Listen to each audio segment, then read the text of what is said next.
காங்கிரஸ் மூத்த தலைவர் சிவகுமார் வந்து இந்த மகாத்மா காந்தி ஊரக வேலை திட்டத்தை பெயர் மாத்தின மாதிரி ரூபாய் நோட்ல மகாத்மா காந்தி படத்தை பாஜக எடுக்குமாறு கேட்டு. ஆனா திரு சிவகுமார் அவர்கள் அதாவது இந்தியால ஊழல் செய்து சிறைக்கு போய் திகாருக்கு போய் வெளியே வந்து மகாத்மா காந்தியை பத்தி பேசுறதுக்கு ஒருத்தருக்கு அருகதை இல்லை அப்படின்னா அது டி கே சிவகுமார் அவர்கள். டி கே சிவகுமார் அவருக்கு நான் ஒரு கேள்வி கேட்கிறேன். 2005 திட்டத்தை கொண்டு வந்தீங்க. 2005 மகாத்மா காந்தி பேரே வைக்கல. நண்பர்கள் நல்லா புரிஞ்சுக்கணும். இந்த 100 நாள் வேலை வாய்ப்பு திட்டம் 2005 வந்த திட்டம். பேர் வைக்கல. 2006 பேர் வைக்கல. 2007 பேர் வைக்கல. 2008 பேர் வைக்கல. நீங்க பேர் வச்சதே அக்டோபர் 2009. ஆனா என்ன பாடம் இன்னைக்கு பாரதிய ஜனதா கட்சிக்கு எடுக்க நினைக்கிறாங்க? முதல் 5 ஆண்டுகளே மகாத்மா காந்தி அவருடைய பேரை வைக்காம தான் இந்த 100 நாள் வேலை வாய்ப்பு திட்டம் நடந்துச்சு.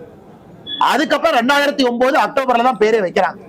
ஆனா பாரத பிரதமர் நரேந்திர மோடி அவர்கள் ஆட்சி அமைத்து 2014 ஒரு பெரிய திட்டமான ஸ்வச் பாரத் மிஷன் SBM, அந்த பெரிய திட்டத்திற்கு நாங்கள் வைத்த முதல் பேரே மகாத்மா காந்தியினுடைய பேர் இன்னைக்கு இருக்கு. இன்னைக்கு திட்டத்தினுடைய தன்மை மாறி இருக்கு. 20 ஆண்டுகள் திட்டம் கிராமப்புறத்தில் இருக்கக்கூடிய வறுமையை ஒழிக்கணும். அதான் 20 ஆண்டுகளுக்கான திட்டம். 2025 இதனுடைய கூர்மைப்படுத்தி இருக்கிறாங்க. விக்ஷித் பாரத், வளர்ந்த ஒரு பாரதத்தை உருவாக்கணும். அதற்காகத்தான் விக்ஷித் பாரத் அப்படிங்கிற பேர் அதுல வந்திருக்கு.